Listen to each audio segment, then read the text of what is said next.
Hello and welcome to a new episode of Lowdown. Today I'm absolutely delighted to be joined by AIDAN to review all the Euros action so far and give a preview of this Sunday's clash between Italy and all the neutrals' favourite, England. See who has the chance to win the 2020 Euros. AIDAN, welcome to the show. Nice to meet you, Connor. Nice to join you. Yeah, I don't know about the neutrals' favourite, but we'll discuss that a bit later. Yeah, it's good to be here. I listen to your podcast pretty much every week, and yeah, you're doing some good stuff, so keep it up. Thanks for the words, AIDAN. I suppose where to begin.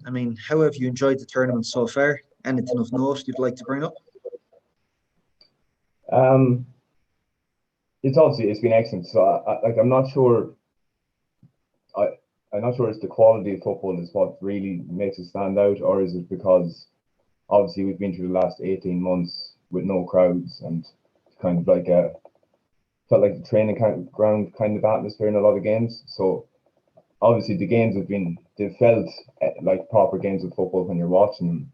So I think a lot of that is due to the crowds being back, but also like there has been some excellent games as well. Uh, so yeah, it's probably been the best tournament that I can remember in recent history or recent memory. I don't know about yourself. What do you think? No, I'd have to second that. Definitely in terms of just entertainment, quality of play. Obviously, you'd imagine it's on a steady increase, tournament in, tournament out, as we go through the years. But I suppose when you look at it, no tournament or no European Championship historically has had a higher average goal per game, such as this year. I believe it's 2.78 or 2.8. And I think where that stems from is when you look at the mammoth of a season the players have just finished. Yeah, 10 months truncated into 9 months. We've seen a lot of drama, a lot of late goals, games going to extra time, certainly a lot of tired minds and legs, and dramatic finales indeed. And I think the knock on effect that has, is that when we look at the two finalists this Sunday, England and Italy, to me, they're two of the teams that certainly have the most or best squad depth in the tournament, and squad depth was huge. It was a huge factor in that England-Denmark game the other night. The game was on tenterhooks, but I think the three changes the Danish coach was enforced to make because his players were out on their feet really changed the game and swung it in England's favour. Any team that has the likes of Phil Foden, Jack Grealish, Marcus Rashford to bring in off the bench is always going to be a fun. Jordan Henderson. Sorry, Champions League winning captain and Premier League winning captain Jordan Henderson. Exactly. Yeah, I'd like to see as well someone with a bit more time than myself could work it out. Obviously, it's the first time something like this has been hosted across so many different countries. So, like when you're saying the amount of goals, late goals, etc., being scored and conceded, like it must be a tournament with the highest amount of distance covered in terms of travel by teams. Yeah, certainly you'd imagine that. For me, where you have a tournament, you know, I'm not saying it's on the basis of fair play or not, but when you look at England before the Denmark game, they've played 5 games at Wembley. They've played 1 game away in Rome. Whereas you look at the Danish squad, the amount of travelling they've done, surely that plays a factor. A team that have just beaten the Czech Republic 4 or 5 days prior in Baku have a monstrous journey home to Copenhagen and then on to Wembley for the game of their lives. Surely that plays a factor. Yeah, it's pretty ridiculous, but I suppose given what has happened over the last year and a half, everyone I think we're all just happy that we're able to see football at this level. And echoing your point on Denmark, England, like it was just such a crazy shift in momentum. Like I thought Denmark up until around 60 minutes probably slightly better team. Passed the ball with energy. Højbjerg was unbelievable in the middle of the pitch. Like I had him to win 2 tackles in a bet, and within 5 minutes of the game, he had 4 tackles won. Like he was absolutely everywhere. He was getting the ball, passing it forward. Denmark were playing some lovely football, and then there was one throw in around the 60-minute mark. They switched off for a second. Saka found a little half-yard space. Ball found its way out to Sterling, and they created a good chance. And then you could just feel the momentum shift, and it looked like from that moment, it literally looked like Denmark just lost 10, 15, 20% of energy. Like, obviously there's more to it than that, and it probably wouldn't have happened anyway. But I think that was just such a good indicator of what was to come. And then after that point, it was just complete domination. That's where the strength and depth of the squads began to show. And looking ahead to Italy, we'll get onto that obviously later, but I think that could, if the game is going in level with 20 minutes to go, I think that's where you could see the strength and depth of England coming through again. Because as you said, the squad is just ridiculous. It's massive. And then I was just looking through a few of the trends earlier on, Aidan. I've sent a few to yourself on WhatsApp. And we've heard Arsene Wenger. He called it the tournament of the small playmaker. Fabio Capello, who's doing a technical report for UEFA on the tournament at the moment, has called it the tournament of 1v1s. And if you look at the stats, 29% of goals thus far have stemmed from cutbacks. And I think the byproduct of that is a large part of this comes from, when you look at the 24 teams in the group stages, 13 of them played a back three or a back five, which gives way to the fact that your players are in as many optimum 1v1 positions as possible. And I think a huge part of that we've seen in the knockout games, especially during the 16, some crazy scorelines. Spain beating Croatia 5-3, France drawing with Switzerland 3-3. For me, a huge part of this Euros has been the teams that are able to manage that chaos. You know, the teams that manage that chaos the best and perhaps have these positional jokers, we call them, in their lineup, such as Denmark with Andreas Christensen. We've seen them being able to vary from a back four to a back five and back to a back four quite regularly, with Christensen stepping into midfield. We've seen it with Italy prior to his injury. Spinazzola, the ground he was covering on a game basis was absolutely incredible, and what he's added to their attack. And we've seen teams, on the other hand, Aidan, they haven't been able to manage that chaos as much. We've seen France, for all their work and goals, the strength and personnel in their squad. We've seen against Switzerland the rotations in the back five between Adrien Rabiot, N'Golo Kante and Paul Pogba in midfield. The players really, they weren't as glued in as Pekovic's Switzerland, which played a huge role. I mean, nowadays, I suppose when you have players playing such high-tempo games every 4 or 5 days, how imperative is it to have that basis of tactical flexibility within your squad? Oh, it's massive, isn't it? Like, I think this tournament is really one of systems, structure, and movement playing within that structure, as opposed to a tournament of individuals. Because even like I was thinking earlier, of looking out for players of the tournament, and the players of the tournament that you will consider are players who play their role within the system well, as opposed to players who are like trying to break the system or trying to like France, I suppose. They had 3 individuals up front. Obviously, Benzema is much more than just an individual, but like, you get the point. They were kind of playing to hope that 3 players would do something. And with those 3 players, usually you're going to get away with it most. Then Switzerland's system was just, they had, like, I thought their first half, they were absolutely unbelievable. And Xhaka was the best player on the pitch. But he was only doing what Xhaka always does. But he had all the right moving parts around him to make it look like he was a world-class player. And I think you can look across all the squads the same. I think I would have preferred Spain, as a non-neutral England fan, I would have preferred Spain to play against England on Sunday, because I thought Spain were absolutely outstanding against Italy. That midfield 3 with Dani Alves dropping back in for the overload in midfield, I just thought it was like, some of the analysis was saying, why did Italy drop back and let Spain have the ball, or something along those lines? But they didn't have a choice. It was just complete domination of space, knowing when to move in, knowing when to move out, knowing when to go down one side, knowing when to come back. They never forced balls through. It was just it's the tournament of systems, really. And I think that kind of reflects the way football is going in general at the minute. The individual is kind of being curtailed.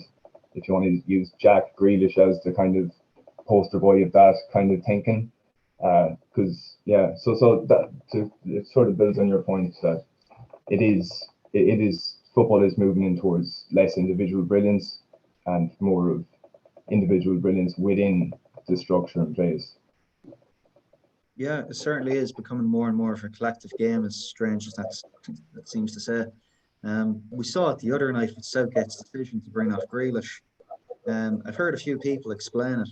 I think the best analogy was, or when people were discussing Phil Foden.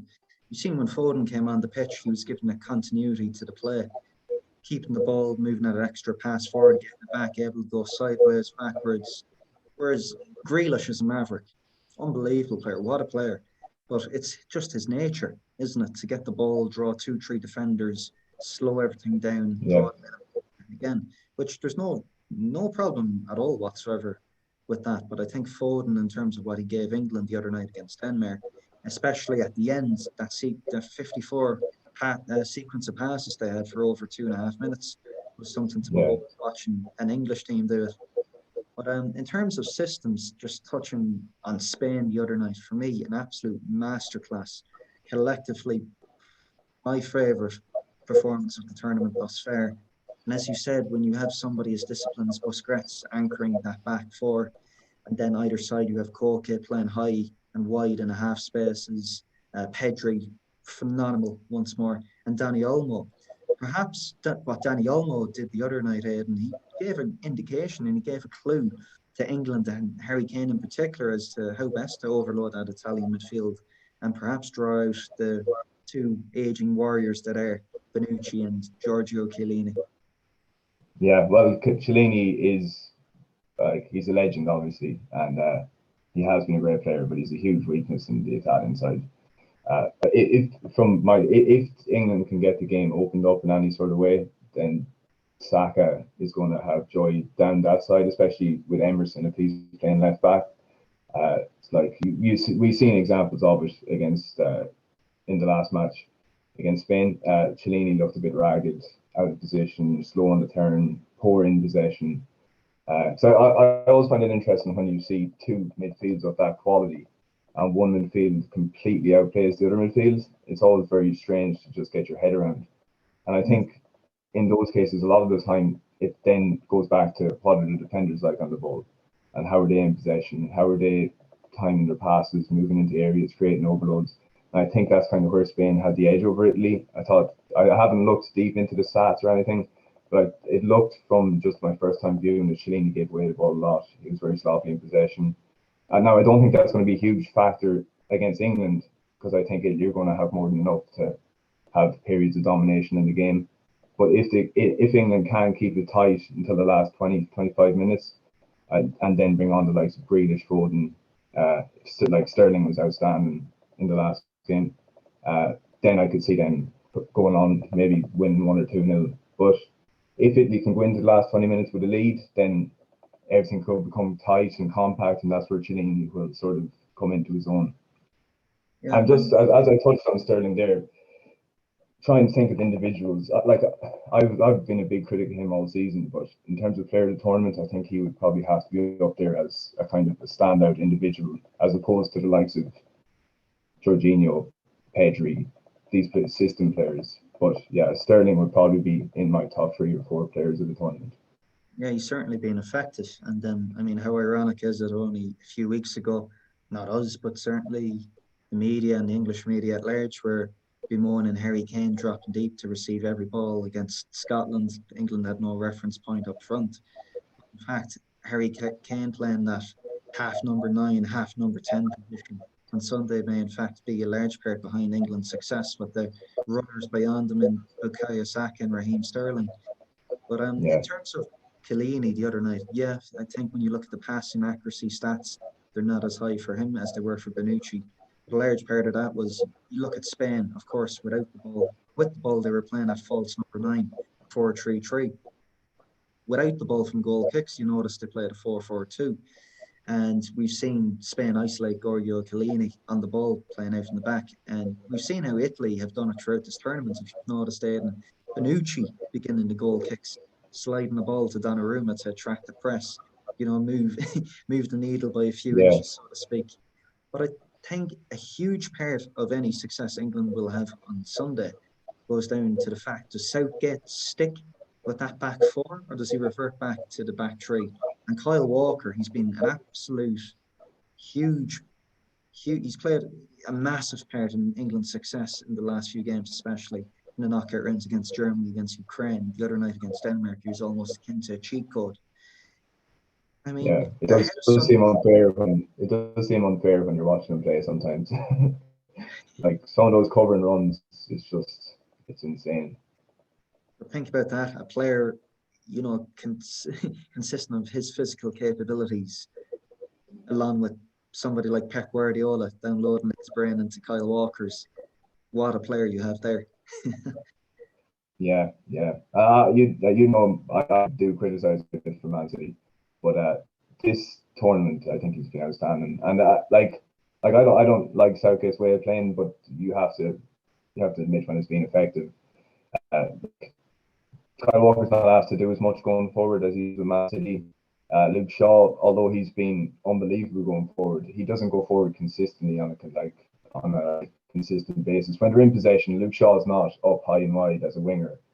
They're kind of reserved in the full-back role, and that probably suits Kyle Walker a bit more uh, than being asked to be nearly like a Philip Lamb type of full-back, or like what he has to do at Man City. And that's Kyle Walker's mistakes come from volumes of possession, the amount of times he's asked to play killer passes. But at England, he's asked to do less, and therefore he makes less mistakes. And then you can see what he's really good at, which is defending, 1v1 defending. He's probably one of the best in the world. Yeah, I mean, when we look at that England squad, they're a team so fixated with control. And I suppose whether they play a back four or a back five really is ancillary to what they want to achieve overall. Whereas we look with Italy, perhaps, I mean, I don't know even what is a complete team anymore, but perhaps they are the closest incarnation of a team that are complete across the four phases, as we will see in this tournament. And we all know how they'll set up. Without the ball, 4-3-3, shaping back into 4-5-1. With the ball, they'll push on one of the fullbacks, more often than not Emerson, as opposed to Di Lorenzo on the right. I mean, Sunday, what do you see the big tactical battles that are coming up, Aidan? I don't think it's going to be a game for the type of person who just wants goals and excitement and that type of thing. One for the purists, I think it's going to be. So we'll probably enjoy it, but there'll be a lot of people who've given out about it. I think it's going to be very, very cagey. England have pretty much followed a similar kind of trajectory in most games, apart from Ukraine. So, like, not the most exciting thing to watch, but very, very solid. Declan Rice and Calvin Phillips offering a massive shield to the defence. Don't give away many chances. Give it two big chances against Germany, and that was their slice of luck for the tournament. But other than that, they've been very, very solid. Don't look that fluent going forward, but then once they do make changes and try to shift the momentum, they can look very dangerous because they've got top class players. So, like, I think it's going to be a similar pattern to the Denmark game, just not as emphatic. If Italy can get a goal, as I said before, I think they could hang on for 1-0 win. But if it goes in level and it comes down to fitness, squad depth, those type of things, I think England are just going to have too much of them. Because you could see, like, Italy were dead under feet against Spain, and I know they're not going to get a run around like they got against Spain, but you could see they've got two over 30 centre backs, so, like, that will pay off levels of the game. And Jorginho was being asked to do maybe too much, or he wasn't getting as much protection from the forward players, so he was being dragged out of position. And before the Spain game, I would have been very confident in Italy win. After the Spain game, and after seeing what England did to Denmark, I'm probably edging slightly more towards England. What do you think? To be honest, I tend to agree, but I think a huge bearing on the result on Sunday will be down to the midfield, Aidan. I mean, you look at it, the Italian midfield on paper, Jorginho, Verratti and Barella, incredible talent. But then you look at England's midfield pairing, Rice and Phillips. I mean, they've been maligned a small bit for their use of possession, but without the ball, there's no debate over their quality. I mean, I personally see Phillips and Rice matching up with the two free eights and Verratti and Barella. And then I can maybe see Kane perhaps screening Jorginho from receiving the ball in midfield. I think Jorginho has a huge role to play.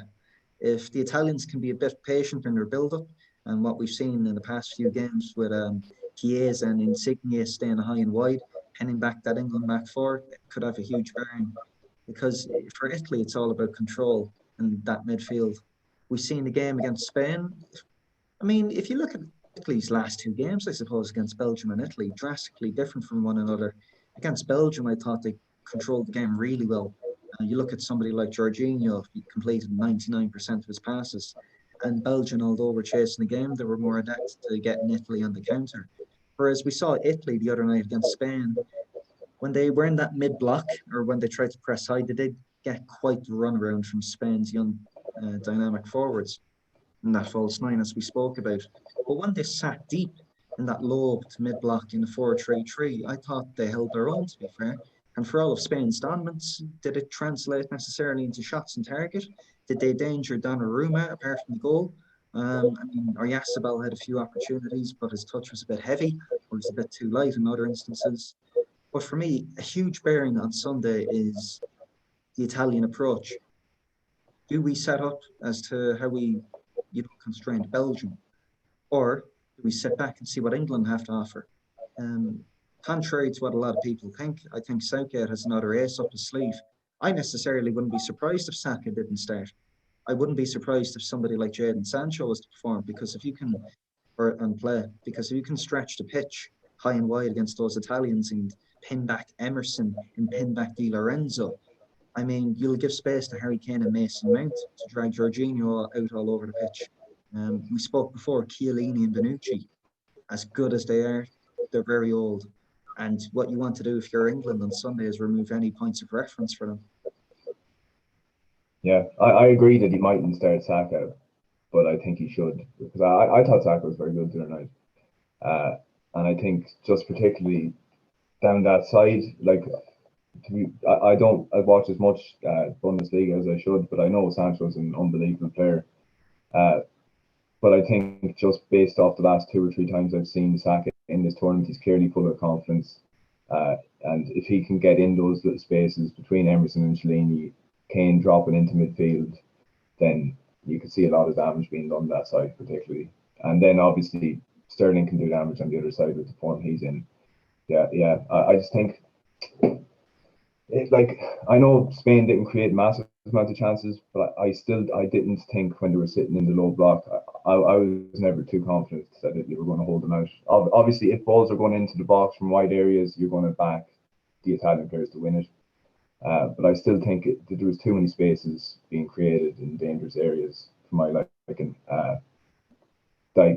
So I do agree to a point that Italy did defend quite well when they had to, but I don't think it was a case of Italy wanting to do that. I think they were being forced to do that against Spain. But I think that game's an anomaly because I don't think England are anywhere near as good as Spain on the ball. So I don't think we're going to see a game like that. I think it might be more of a Belgium game. Italy are probably going to have more of the ball. You can hear I'm speaking in a lot of vagaries here because ultimately I have no idea what's going to happen. But I do think Jorginho, Verratti, and Barella are just going to be slightly too good for the England midfield. But then on the other side, England's front three are better than the Italian front three, so it's going to be a very interesting game. It's going to be tight. Exactly. I won't be surprised to see a penalty shootout. I'd love to see England losing a penalty shootout.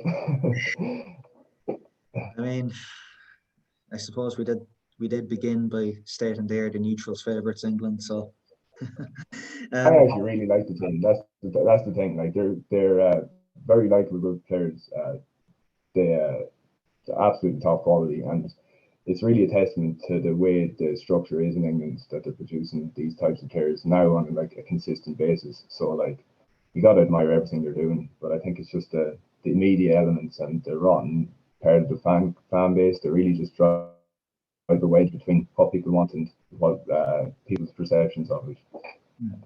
No, I think that's huge going into Sunday. That that notion gets swept underneath the carpet per se because they're a fantastic group of human beings, the players and the staff. And I think what you're seeing with this English team is fairly representative of modern day England. You've seen Gareth Southgate, the way he empowers those players such as Rashford and Sterling. We saw with the Phil Foden, Mason Greenwood incident last year how he could have easily banished both from the England setup for the foreseeable, and he didn't. He brought them back in. I think Southgate, more than anything, he's a tremendous human being, and I think that rubs off on the rest of the English squad.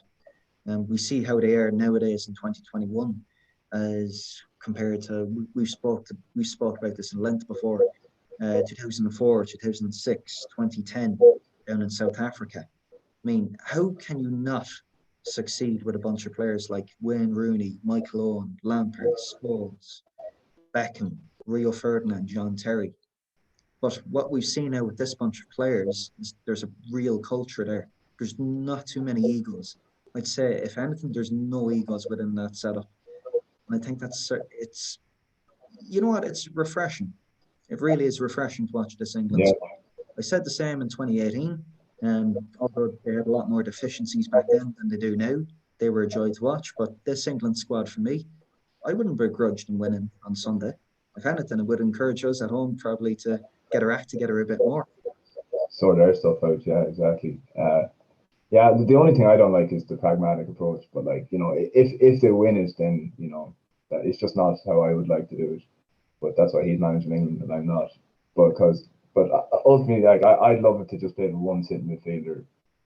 Uh, then maybe the fullbacks, or if the fullbacks went up high and they had two midfielders, but just do something a bit more expansive, get more of the attacking players into the starting 11. But if you win games of football, you're a genius. So he's winning games of football. What he's doing is obviously right. It's just not really what I look for in a team, or what I go out and watch in a team.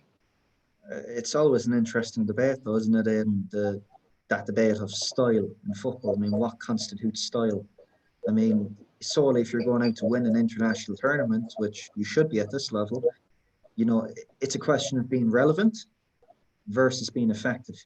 And I think before the Euros, much has been made about the study which the England data analysis did of past winners. We've seen France in 2018, a sturdy defence, 4 clean sheets. The Portuguese team that went on to win the 2016 Euros, 4 clean sheets also. Spain that won the 2010 World Cup conceded one goal throughout Yeah, the whole tournament. A team that unconsciously we reflect back on as being these emperors of style. They were anything but. They controlled the game through possession alone. Um, but for me, I mean, this England team is complete across all phases, perhaps not as much in possession as we spoke about. But if the game on Sunday becomes a game of transitions, I think that will suit Southgate and his men. And I suppose Sunday Aidan caps off a wonderful month for me. And if you're a kid growing up, just watching wall-to-wall football coverage of this Euros, it's been absolutely fantastic. And it does take me back to the days of the South Korea World Cup in 2002 and the Euros in Portugal in 2004. yeah. I sure. I remember being in a pub for that game against Spain in 2002. Don't know how long ago that was. Never what age was back then. Yeah, so I was like 10 or 11. So yeah, like obviously these things stick in your brain, stick in your psyche for your whole life.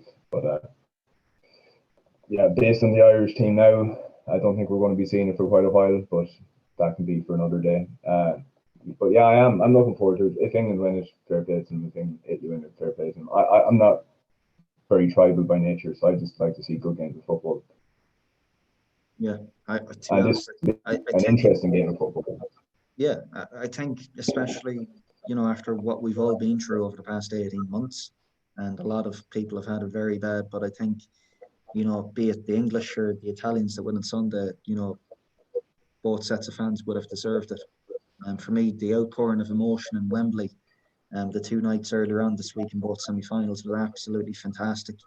I suppose Denmark, the night they beat Russia 4-1 at home in Copenhagen, still the hair, speaking about it now, the hairs would be on the back of your neck. That's what we live for in football. Ultimately, what's not to say that Denmark team was every bit of a success as to, whoever lifts that trophy on Sunday.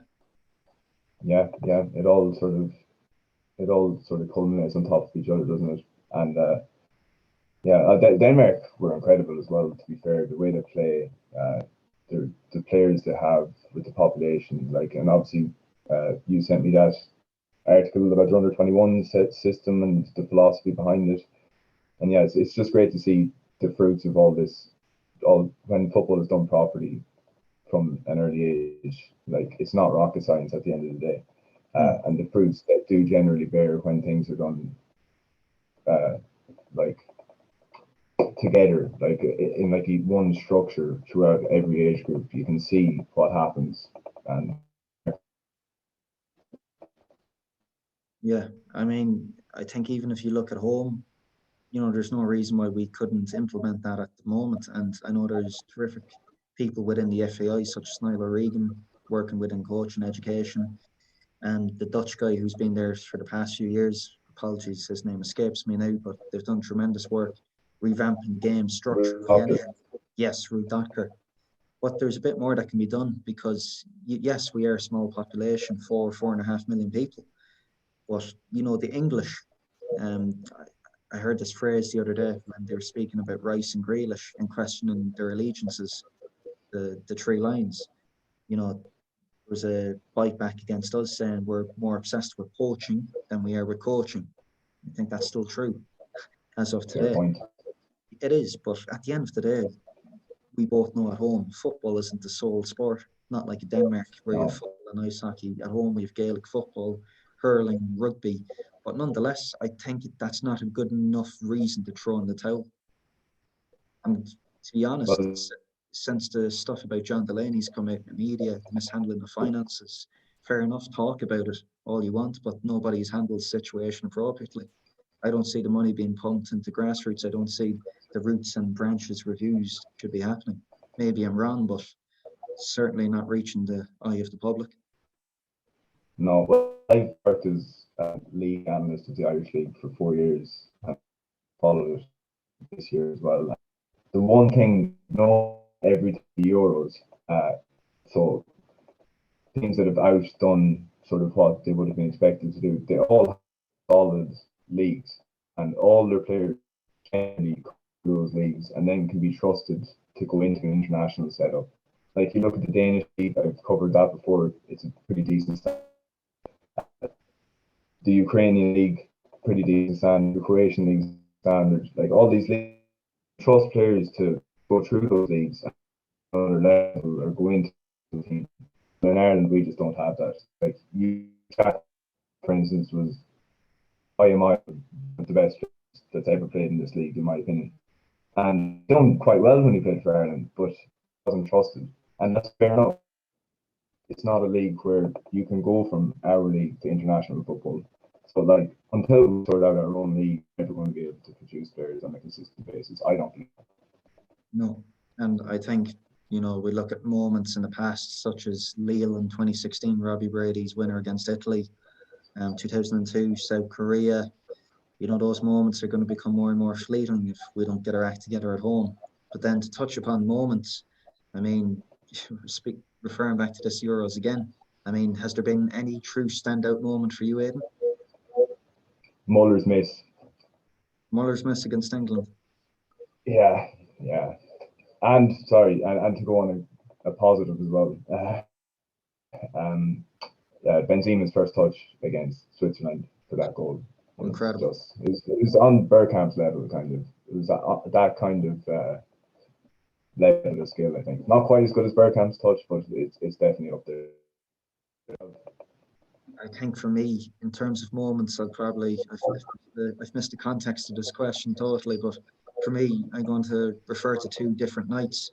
The first night being the final night of the group stage in the group of death, where you had Germany and Hungary playing a 2-2 draw, along with Portugal and France simultaneously, which also finished 2-2.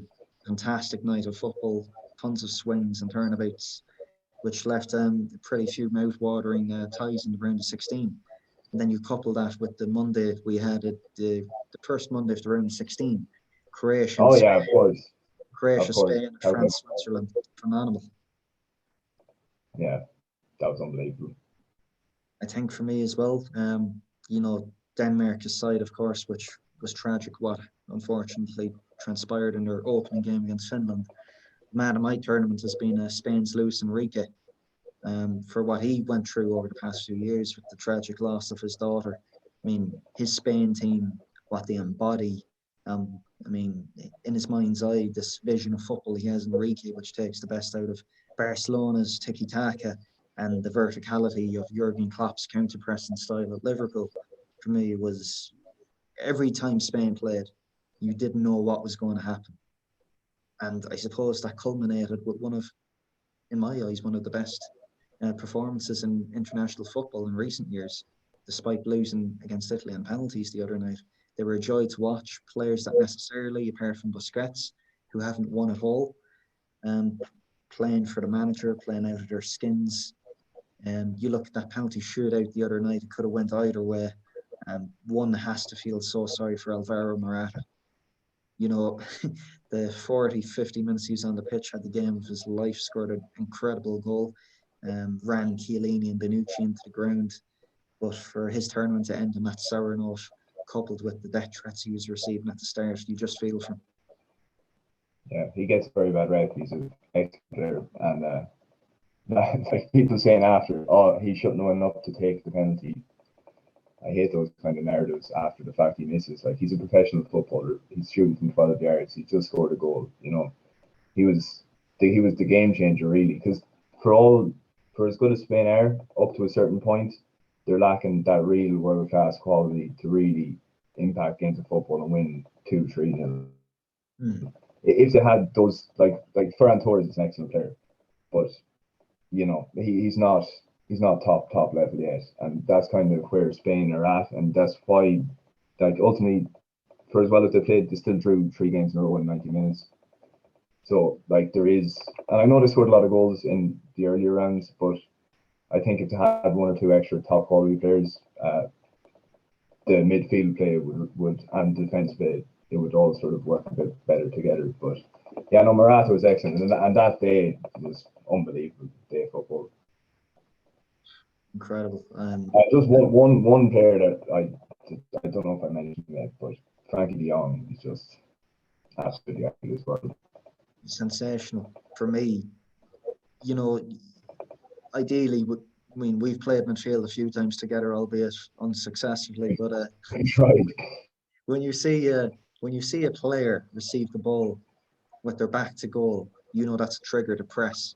But with de Jong, you see now players go to press him and they second guess themselves the whole time. His ability to receive the ball on the back foot, escape pressure, play into pressure, play out of pressure. He is the 21st century midfielder. I think, you know, we speak about the Busquets role, the Makelele role. Certainly, I think we'll be speaking about the young role for years to come. Yeah. And if Barcelona can sort their off-field troubles, what a midfield they have for the coming few years in Pedri and de Jong. Yeah, and Busquets. And Busquets. Just the greatest of all time. But yeah, no, those midfielders, I love those midfielders because they're taking risks and they're progressing the play forward, and like those players stand out so much because it's so hard. If you were to cut off the tournament at whatever stage Netherlands got knocked out, I would have given player of the tournament to Frankie de Jong. So yeah, I just wanted to give him a little shout out because he's joy to watch. And then Aidan touching on performances of the tournament. In front of me, I have 6 written down. You might be able to add or subtract from this list. First up, I have Robin Gosens versus Portugal. Next, Kevin De Bruyne and his 45-minute cameo against Denmark. Paul Pogba versus Portugal. Jan Sommer versus Spain in the quarterfinal. Jorginho versus Belgium with a pass and accuracy rate of 99%. And then finally, Pedri and Dani Olmo versus Italy. Can't argue it all then, but you're missing out on Xhaka against France. Yeah. You're bound to miss one. I thought he was unbelievable that day. Sponsored by Coca-Cola. Sponsored by Coca-Cola. Yeah, like I've had arguments about Xhaka before, but I think that day he was the best player on the pitch. So, but I can't argue with any of those other performances really. Calvin Phillips against Croatia, maybe. Yeah. Other than that, who would be your kind of top 3 players overall for the whole tournament? Mine? Yeah. I still need to think about the order, but I definitely have Sterling, Pedri, and Jorginho. We spoke about earlier, you know, systematic players such as Jorginho and Pedri. Are they game changers? No, but I mean, the whole game flows through both of them, and more specifically, Jorginho. And for me, he's quite a quandary of a player. I used to watch a lot of Maurizio Sarri's Napoli, and Jorginho was just so vital to that system, so vital to its function. At Chelsea, I mean, he hasn't received the best of treatment, let's say, by the fans. He hasn't always been loved by his teammates either.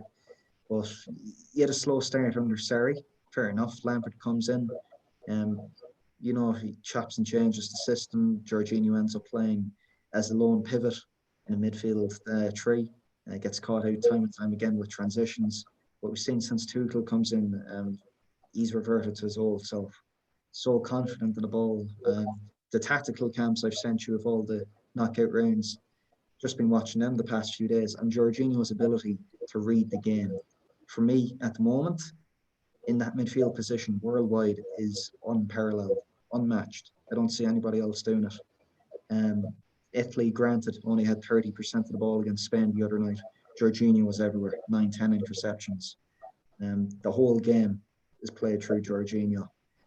Should he win the Ballon d'Or if Italy win the Euros? No, but what a season he's had. Pedri, I mean, what a player. Cannot believe he's 18. The decisions he takes on the pitch and the technical execution of them, absolutely phenomenal. I think there's been enough said about him. But then, for me, probably my man of the tournament, I'm sure yours as well, Raheem Sterling, just in terms of he's taken a lot of flack this season from pundits and fans alike. But what he's given this England team an impetus in the final third, when Harry Kane hasn't been performing, when the system, when Southgate's system has been maligned, it's often been Sterling that's been the man to step up to the big occasion. And just even the other night, people rave about Kane's pass for the own goal when he played it into Saka. But for me, you look at that darting run by Sterling cutting across not one but two defenders, the right wing back and Andreas Christensen at right centre back for Denmark. The timing of Raheem Sterling, the runs are phenomenal. We've seen it in all the games thus far against Croatia, against Germany, against Ukraine, darting across that front post. Incredible. Yeah, and it goes under the radar too, that kind of stuff. But and even just like the sheer fitness and physicality of him, like even to win that penalty, uh, he ghosted past the full back and 100 minutes into the fifth game of the tournament, something like that, and just like he never stopped running. He not only stopped running, he was beating players. He was getting his end product. Like I don't even think it was really a big dive. I think 99% of players would have fell there. It was just the decision, it's the responsibilities on the VAR then to make the correct decision. Like he's running through bodies at a ridiculous pace. Uh, if he goes down, if he gets a touch, it's kind of here and there. That's it. Like it's literally why the VAR came in, because it looked like a penalty in real time and it wasn't when you looked it back and it didn't change it. But that's no slight on Sterling. He was just, yeah, I think that was his best game of the tournament. And I'd love. I've been a critic of him all season. I think he's been pretty poor, uh, especially in the last few months. His decision making on the ball has been poor. He's taking too much out of possession. He's not getting in goal scoring areas. So like I don't know, it's a lack of confidence, just a bad run of form. These things happen. But yeah, it's good to see him get back on track here. And to be fair to Southgate, fair play to him for keeping faith in him, especially when you have the likes of Sancho, Grealish, Foden that could come in at the start. It's huge. And I suppose leads into another question altogether when you look at the clamour for the likes of Jack Grealish, Jadon Sancho, Phil Foden to get in that England starting 11. I mean, where do you draw the line on club form translating into international football? It's quite remarkable, really, in the fact, at St. George's Park, you speak about Club England. I really think that's the thing with Southgate. We've heard Steve Holland come out the other day, for example, and call Connor Cody his player of the tournament for the leadership he's given on and off the pitch. A man who hasn't played a minute in the tournament thus far. I think it's huge to have players like that involved in your setup. I mean, you just know in international football, look at the reactions of the French players with Deschamps. during extra time with Switzerland. Look at Xhaka, where, him and Vladimir Petkovic dovetailed for, their speech during the halftime of the extra time. Look at the Spain players, the way they reacted after beating Switzerland, the celebrations with Enrique, and the Italians with Mancini and Gianluca Vialli and Lombardi.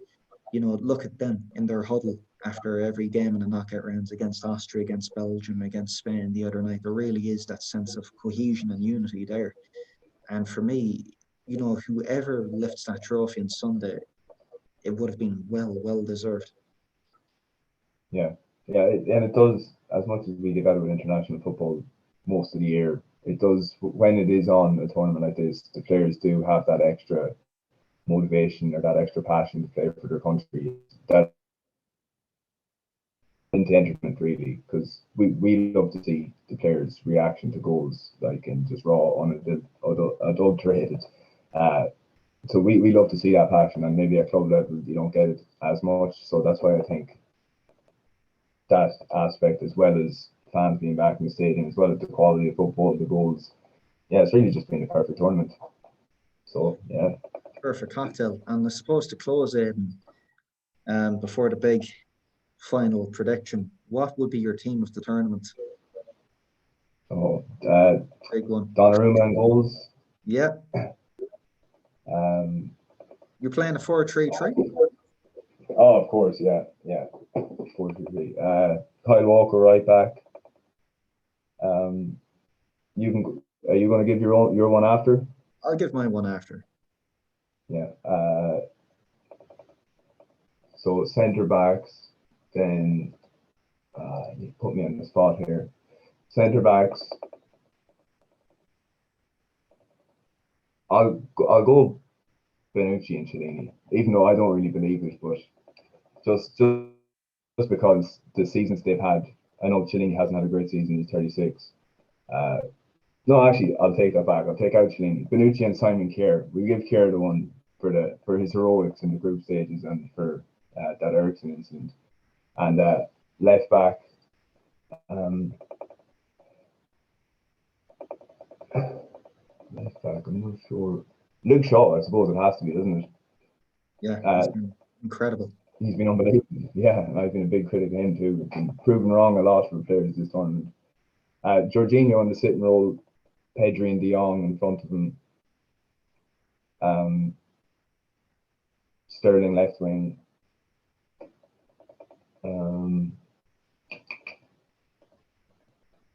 I'll go between Lukaku and Benzema up front. I'll go Benzema just for that touch. You got to get him in for that touch, and he's just such an incredible footballer. And right wing, I'm not sure about right wing. This like the formation won't be too great here, but we go with Dani Olmo just for that performance against. Yeah, he was unbelievable. Yeah, we have a few similarities. In goals, I've Donnarumma, 4-3-3 as well. So in goals, Donnarumma. Special mentions to Kasper Schmeichel and Jordan Pickford. Right back, Denzel Dumfries. Oh yeah, quite the attacking figures, didn't he, for the three group stage games? Unfortunately, Netherlands came unstuck against the Czechs. Kyle Walker narrowly misses out. Two centre halves, Harry Maguire and Giorgio Chiellini. Left back, Spinazzola, just in terms of the possibilities he offered to us all throughout the tournament, and in terms of representing this new Italy and the way he dovetailed with Lorenzo Insigne on the left. Joachim Mæhle of Denmark and Luke Shaw miss out, also narrowly. Midfield as well, I have Jorginho sitting to the left, Pedri to the right, Højbjerg, Denmark and Tottenham, who I think was absolutely phenomenal all throughout the tournament, playing in a slightly more advanced role than he does for Spurs. I read a stat that prior to the England game, he was responsible for something akin to 34% all chances created for Denmark, which I saw what was Jose Mourinho doing with him at Spurs the past season. Calvin Phillips, Paul Pogba, for me, narrowly missed out in getting in that midfield. Up front, very tough. I went for Lorenzo Insigne on the left, just in terms of the output he's given Italy throughout the whole tournament. He's been terrific. Raheem Sterling on the right, my man of the tournament. And then I suppose Harry Kane. We talk about players coming up trumps at the right moments. You look at Kane, pretty anonymous against the Germans. Turns up with that goal to make it 2-0 and seal the game for England against Ukraine. Right place, right time. And then the other night against Denmark, when it mattered most, albeit a rebounded penalty, and then getting a pre-assist for the first goal. Absolutely terrific leadership from him. And his ability to win free kicks at the end shouldn't go unnoticed. Yeah, and I suppose two shout outs indeed to Patrick Schick, who for a long time has been threatening to fulfill his potential, and hopefully now at the Euros will give him a bit of a kickstart going forward this season. Before you say your second shout out, I'm going to replace Dani Almo with Damsgaard for Denmark. So just in case you say, yeah, I think he has to go in. I think he was unbelievable. Position, but yeah. Damsgaard was brilliant, absolutely terrific. I mean, he mightn't have quite the attacking output, in the club game as of yet for Sampdoria, but his ability, I suppose, for Denmark to just contribute to all facets of the play, he's been terrific. And for a man of 21, 22 years of age, again, like Pedri and many others in this tournament, he plays like a man beyond his years. I was going to say also, Romelu Lukaku had a terrific tournament. What he does for club and country should never go unnoticed. An absolute beast. And over the last few years, especially, I've noticed the last two now under Conte, he's refined his game tremendously. His ability to hold off pressure, his way to play in the blind side of the defender, make off the ball runs, open up space for his teammates. He's been terrific. A joy to watch. For me, Belgium, it's just a tournament too, again, of what if. What if De Bruyne wasn't going into that Italy game half fit? What if Eden Hazard wasn't injured against Portugal? But again, another last tournament for Belgium's golden generation. Yeah, I do think they were a bit overhyped this tournament too. When you look at their back three, I could never see them winning it. Like Thomas Vermaelen was their centre back. Yeah. Like that's just not good enough. He's playing for Vissel Kobe. He's playing for one of the Japanese teams. Yeah, he's in Japan. Yeah. So yeah, so I do think that their chances of winning were slightly overhyped. They were too reliant on Lukaku and De Bruyne, and De Bruyne obviously with the ankle injury, he just wasn't himself really. But yeah, no, you had time to think about your team in the tournament. You put me on the spot, but yours pretty good team. Kane, I think, is kind of lucky to get in there, but if he's producing in the knockout stages, then you'll take a few quiet games in the group stages. Yeah, to be honest, it's all about effectiveness. I mean, you speak about Frankie de Jong getting into your team and Denzel Dumfries getting into mine. I mean, the Netherlands had a disappointing knockout round, but I mean, if you look at the three group games that preceded, I mean, both were terrific for Holland. Spinazzola got through 70 minutes of the Belgian game, and unfortunately he's missed out in the semi-final and the biggest game of his career now in the final, but he's been absolutely terrific. That's not to say Luke Shaw wasn't deserving of a place in my team. The last few games, absolutely sensational. And you speak about the clamour for Jack Grealish to play, but the way him and Raheem Sterling have worked together and tapping down England's left has been absolutely terrific to watch.